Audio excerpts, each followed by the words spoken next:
안녕하세요. 우리 두 배 더 행복함 행정학 복습 함께하기 테마 1부터 진행하도록 하겠습니다. 저희 행복노트로 진행을 할 건데요. 이제 저희들 복습처럼 조금씩 개념을 행복노트 처음부터 끝까지 중요 테마 중심으로 이제 탁탁탁 정리해 볼게요. 저희들 이제 행복노트로 한번 진행해 볼게요. 자, 바로 들어갑니다. 행정의 본질 저희 첫 번째 시간에 딱 공부를 했었죠. 이제 행정의 개념부터 저희 한번 가보도록 하겠습니다. 행정이냐 무엇인가 라고 하면요, 우리 공행정과 사행정이 있습니다. 공행정과 사행정. 자, 공행정이 뭐냐면 우리 정부 간 행정이에요. 그대로. 그러니까 우리 여러분 군대 있을 때 뭐 막 행정 업무 같은 거 있죠. 그런 게 이제 공행정이고, 삼성도 이제 사행정을 합니다. 삼성도 행정을 하죠.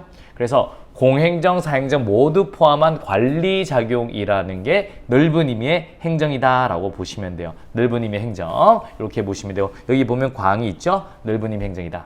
그러면 우리가 좁은 의미의 행정은 뭐냐면 공행정만을, 정부가 뭘 추구하고 공익을 추구하는 우리 정부 조직의 활동을 우리는 공행정이다. 근데 우리가 일반적으로 배우는 행정이 이제 이 공행정을 배울 겁니다.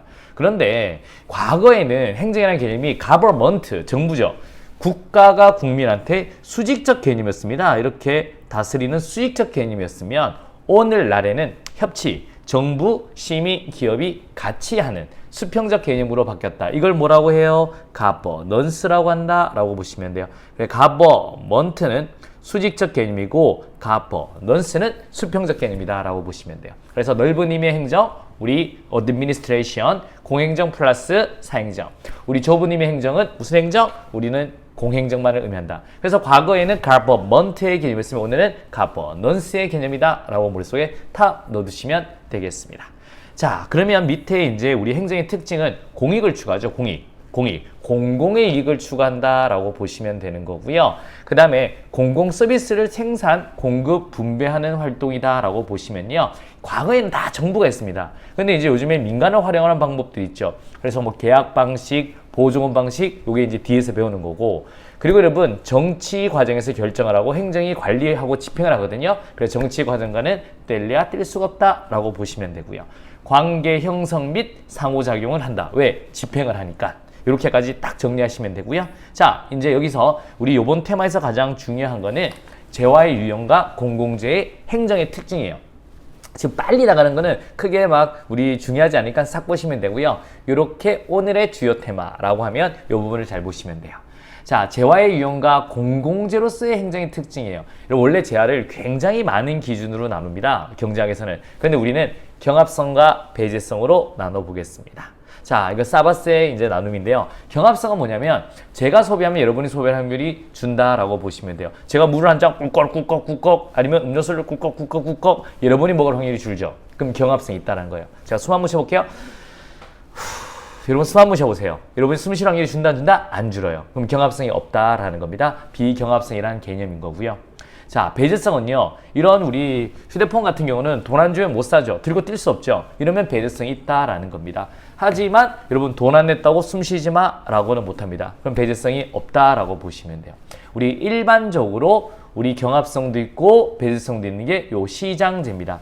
시장제, 사적제, 민간제라고도 합니다. Private Goods라고 합니다. 별로 어려움 없습니다. 요런 거 같은 경우 문제가 뭐냐면 소외계층이 발생해요.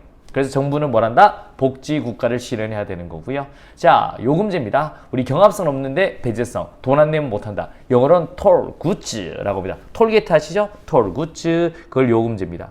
이런 요금제 같은 경우는 정기 이런 거는 여러분 내가 쓴다고 여러분이 쓸 확률이 확 줄지는 않습니다. 경합성이 없다고 보는 거고요. 하지만 돈을 내지 않으면 쓸 수가 없다라는 겁니다. 우리 얼마 전에 이제 잠깐 우리 네이버 유튜브나 네이버 보니까 3일 동안 아니면 뭐 한 4일 동안 이제 막 여행을 가면서 에어컨을 막 틀어놨어요. 전기요금 엄청 많이 나오죠. 그러니까 돈을 내야 되는 거예요.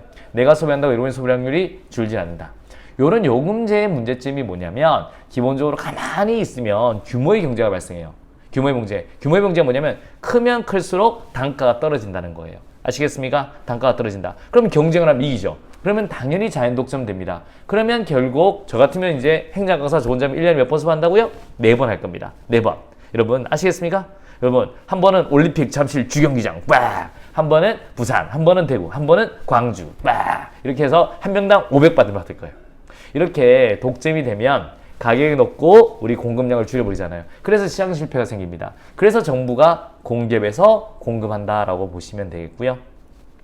그 다음에 공유지입니다. 공유지. 경합성은 있는데 배제성은 없어요. 여러분 한번 생각해 보세요. 여러분하고 제가 이제 우리 탕수육 세트 있죠. 탕수육.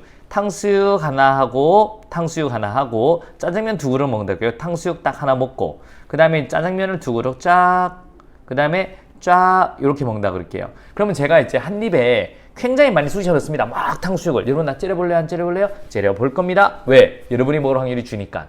하지만 나한테 김유대 먹지 마 라고는 말할 수 있다 없다? 없다 라고 보시면 돼요. 왜? 배제성은 없으니까. 그래서 제가 이걸 막 쑤셔넣습니다. 입에 바바바바박 넣어요. 그럼 여러분도 막 넣죠. 그러면 짜장면은 그대로인데 우리 탕수육이 다 떨어지는 공유지의 비극이 나타난다라고 보시면 되겠습니다. 이런 공유지 비극을 해결하려면 어떻게 하면 돼요? 나오자마자 딱 반을 자릅니다. 요거는 내 거, 요거는 휴대 거 이렇게 딱 하면 이제 아껴 먹겠죠. 아니면 짜장면 한 젓가락에 우리 탕수육 하나 이런 합리적 이웃 규칙을 만들면 된다라고 보시면 돼요. 그러면 공공재는 뭐가 없다? 경합성도 없고 배제성도 없습니다. 그래서 콜렉티브 굿즈, 집합제란 말도 더 많이 쓰거든요. 뭐 국방, 치안, 외교. 여러분이 만약에 세금 안 낼 때서 여러분 우리 경찰이 안 지켜주는 거 아니고 여러분이 경찰에 도움 받는다고 해서 내가 못 받는 거 아니죠. 그런 게 이제 공공재. 행정은 공공재로서의 성격을 지닌다. 그래서 이런 문제가 생겨요. 무임승차. 왜? 특히 비배제성. 빼지 않기 때문에 딴 사람이 하면 내가 하면 되지 않을까? 이것 때문에 무임승차가 생기는 거예요. 그래서 이제 적정하게 공급이 안 됩니다. 그래서 정부가 뭐 해야 된다? 우리 공급을 해야 된다라고 보시면 되겠습니다. 그래서 우리 행정은 어떤 성격을 가진다? 이런 공공재적 성격을 가진다라고 보시면 돼요. 이해하셨습니까? 그래서 우리 사바스의 분류 시장제, 민간제, 요금제, 공유제, 공공제 이렇게 보시면 됩니다. 그 중에 우리 공유제 비극, 그 다음에 공공제의 무임승차 문제 머릿속에 다 넣어두시면 되겠습니다. 공유제 비극, 편익은 집중되고 비용이 분산되는 공유제 과잉 이용으로 비롯돼서 고갈된다까지 보시면 돼요. 자, 여기가 제일 중요하고요. 행정의 변수는 이런 3대 변수와 4대 변수 있다. 가볍게 보시면 되겠습니다. 그래서 우리 다음 시간에는 요 기능까지도 배워보도록 하겠다. 요 홈페이지에서 가장 중요한 건 뭐라고요? 재화의 유형과 공공재로서의 행정의 특징입니다. 나중에 시장 실패에서 한번 나옵니다. 그래서 경합성이 있냐 없냐, 배제성이 있냐 없냐로 나뉜다. 자, 오늘 우리 가장 중요한 건 이 재화의 유형과 공공재로서의 행정의 특징 한번 정리를 했습니다. 자, 2배 더 행복함이라고 하는 겁니다. 행정아, 복습, 함께하기. 여러분, 우리 다음 강의에서 또 뵙도록 하겠습니다. 안녕.